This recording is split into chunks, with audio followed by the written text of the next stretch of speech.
Nomenklatur atau penamaan enzim, biasanya enzim itu diberi nama dengan akhiran ase. Misalnya alfa amilase, protease, polifenolase, dan sebagainya. Terus nama dari enzim itu juga bisa menunjukkan jenis substrat yang dia akan bereaksi, dan atau bisa salah satunya yaitu menunjukkan reaksi yang dia katalisasi. Nah, sebelum kita bahas lebih lanjut, mungkin ada baiknya saya jelaskan apa itu substrat. Substrat itu adalah senyawa yang bereaksi dengan enzim yang akan diubah menjadi produk. Jadi, seperti tadi dibahas, nah ini substrat atau bahan bakunya yang akan berinteraksi dengan enzim, dan enzim mempercepat terjadinya reaksi, misalnya reaksi hidrolisis, oksidasi, dan sebagainya, sehingga menghasilkan suatu produk. Nah, tadi kembali ke penamaan, contohnya adalah glukos oksidase. Glukos oksidase, asenya ini menjadi ciri khas bahwa dia enzim. Jadi nanti kalau ketemu ada yang belakangnya ase-ase, itu kemungkinan besar adalah enzim. Nah, glukos oksidase, glukos ini menunjukkan jenis substratnya. Substratnya atau bahan yang ingin kita ubah menjadi produk adalah glukosa. Oksidase menunjukkan reaksinya. Jadi ini adalah enzim yang mengoksidasi glukosa, yang mempercepat terjadinya reaksi oksidasi glukosa. Terus polimerase atau isomerase. Nah, ini tidak menunjukkan substratnya. Dia hanya menunjukkan tipe dari reaksi, yaitu reaksi polimerisasi atau isomerasi. Namun demikian, ada beberapa pengecualian untuk beberapa enzim yang dia tidak mengikuti pola yang sudah dijelaskan. Contohnya adalah enzim pepsin, renin, tripsin, dan sebagainya. Nah, ada juga pengelompokan jenis-jenis enzim itu berdasarkan jenis reaksi yang si enzimnya terlibat.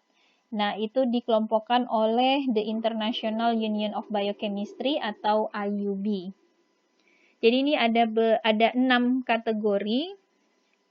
Yang pertama, oksidoreduktase. Ini adalah enzim yang mengkatalisis terjadinya reaksi oksidasi dan reduksi. Terus transferase adalah enzim yang mengkatalisis reaksi mentransfer gugus-gugus fungsional. Misalnya dia mentransfer suatu gugus metil atau gugus fosfat. Nah, ini hanya pengkategorian saja, bisa dibaca. Kalau menurut saya tidak perlu dihafalkan, hanya cukup dikenali, karena nantinya jika kita misalnya kalian mendapatkan suatu enzim, pasti itu dengan mudah bisa nanti di Google misalnya dapat enzim oksidase. Sebenarnya kita tidak terlalu perlu untuk mengetahui dia masuk kategori mana. Kalau misalnya kalian searching apa itu oksidase, pasti akan banyak di situ fungsinya, enzim tersebut, terus aplikasinya, dan sebagainya. Tapi ini untuk mengenali, jadi untuk memudahkan kita mengelompokkan jenis dari enzim, maka dibuatlah 6 klasifikasi ini. Ya, ada oksidoreduktase, transferase, hidrolase, terus liase, isomerase, dan ligase. Tadi sudah disebutkan bahwa sifat utama atau sifat penting yang kita butuhkan dari suatu enzim itu ada 2, yaitu dia mempercepat reaksi, dan kedua, reaksi yang dipercepatnya itu sangat spesifik. Nah, spesifisitas dari enzim itu juga bisa kita kelompokkan berdasarkan jenisnya. Ada yang absolute specificity atau spesifisitas absolut. Ini adalah enzim-enzim yang mengkatalisis hanya satu jenis reaksi saja. Jadi misalnya dia hanya mengkatalisis hidrolisis, maka dia tidak akan mempercepat reaksi yang lainnya. Terus spesifisitas bisa juga berupa spesifitas grup, yaitu enzim-enzim yang hanya bekerja untuk gugus-gugus fungsional tertentu. Misalnya dia hanya bekerja untuk gugus fungsional amino, atau fosfat atau metil. Jadi kalau substratnya memiliki gugus spesifik tersebut, maka dia bisa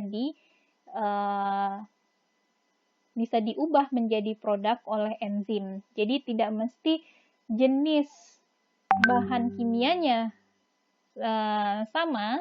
Misalnya protein banyak macamnya, tapi dengan protease dia yang penting di situ ada gugus amino, bisa dia hidrolisis menjadi asam amino. Terus ada juga yang spesifisitasnya berdasarkan jenis ikatan. Jadi kalau jenis ikatannya sama, maka dia bisa menggunakan enzim tersebut. Walaupun struktur molekulnya yang lainnya itu tidak atau berbeda. Jadi hanya jenis ikatannya saja yang sama. Misalnya ada 2 senyawa, struktur molekulnya berbeda, tapi dia punya satu atau beberapa ikatan yang sama dan itu bisa dikonversi menjadi produk dengan menggunakan enzim yang sama. Terus ada juga yang spesifisitasnya berdasarkan stereochemical. Apa itu stereochemical? Tadi sudah disinggung sedikit. Jadi stereochemistry itu adalah suatu ilmu yang mempelajari bagaimana molekul itu dia bentuk molekul dalam 3 dimensinya.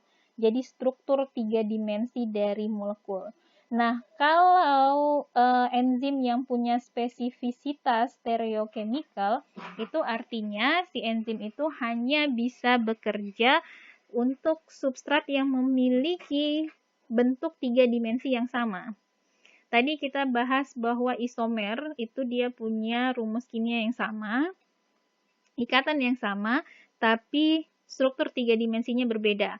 Nah, itu tadi, itu kalau dia enzimnya punya spesifisitas stereochemical, dia misalnya hanya bekerja dengan D-glukos, maka dia tidak bisa mengkatalisis L-glukos misalnya. Karena dia hanya bekerja spesifik pada satu bentuk stereokimia tertentu. Ini untuk ilustrasi tentang struktur 3 dimensi dari suatu molekul. Jadi 2 ini molekul yang berbeda, formulanya atau rumus kimianya sama, tapi struktur 3 dimensinya berbeda. Contoh di sini kalau yang molekul yang pertama, itu yang atom pinknya itu ada di sebelah kiri. Sedangkan yang kedua, atom pinknya ada di sebelah kanan. Nah, ini letak dari tiap atomnya itu akan mempengaruhi sifat dari suatu bahan kimia. Nah, ini permisalannya adalah seperti pencerminan. Jadi dia punya rumus kimia yang sama, tapi struktur stereochemistry-nya itu berbeda.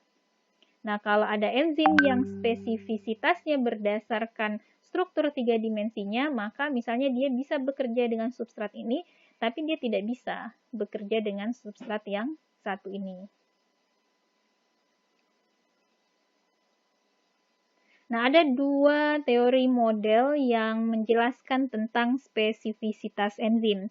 Yang teori yang mungkin banyak dijelaskan di SMA atau SMP tentang enzim adalah tentang teori gembok dan kunci. Jadi dia menganalogikan enzim seperti gembok dan kunci. Satu gembok itu hanya bisa dibuka oleh satu kunci. Kalau kuncinya tidak cocok, misalnya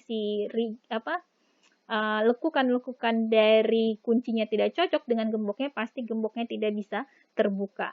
Itulah model yang pertama yang diusulkan oleh Emil Fischer pada tahun 1894. Jadi enzim itu hanya bekerja dengan substrat kalau bentuknya cocok, seperti gembok dan kunci. Tapi model ini sudah banyak ditolak oleh ilmuwan dan dianggap tidak akurat, walaupun dia bisa mengilustrasikan dengan mudah tentang bagaimana enzim bekerja, makanya banyak penjelasan untuk pemula bahwa model hubungan enzim dengan substrat itu adalah menggunakan model dari kunci dan gembok. Tapi ini sebenarnya tidak akurat karena dia tidak bisa menjelaskan bagaimana stabilitas dari enzim dan substrat kompleks ini ketika pada saat terjadi transisi. Jadi kan ini kan tidak selamanya enzim jadi dengan substrat saja. Nanti di tengah-tengah pasti ada masa transisi di mana di mana substrat akan berubah menjadi produk. Nah, kalau bentuknya kaku seperti ini, sedangkan produk itu bentuknya tidak sama persis dengan substrat, bagaimana bisa bentuk di lock dan key model ini? Nah, karena dia tidak bisa menjelaskan tentang bentuk transisi dari kompleks antara enzim dan substrat, maka model lock and key ini sudah tidak diterima lagi. Nah, apa model yang diterima hingga saat ini, yaitu model induced fit model. Ini diusulkan oleh Koslan 1958. Bedanya apa? Kalau tadi ini kan kalau yang model gembok kunci itu benar-benar kaku. Jadi si substrat bentuknya harus mirip sekali dengan bagian aktif dari suatu enzim. Lekukan-lekukannya harus sama persis. Nah, kalau di induced fit model itu si enzimnya lebih fleksibel strukturnya. Misalnya di sini. Ini substratnya kan runcing ya. Terus enzim di bagian aktifnya bentuk awalnya itu belum sama persis. Jadi tidak runcing seperti substratnya. Tapi karena enzim bersifat fleksibel strukturnya, ketika si substratnya berinteraksi dengan enzim membentuk kompleks, maka si enzim sendiri juga akan mengubah bentuk struktur 3 dimensinya sehingga menyesuaikan dengan bentuk substrat. Dan ketika reaksi berlangsung, akan terjadi perubahan substrat karena substrat akan menghasilkan produk. Dia juga bentuk 3 dimensi dari enzimnya juga berubah menyesuaikan dengan kondisi.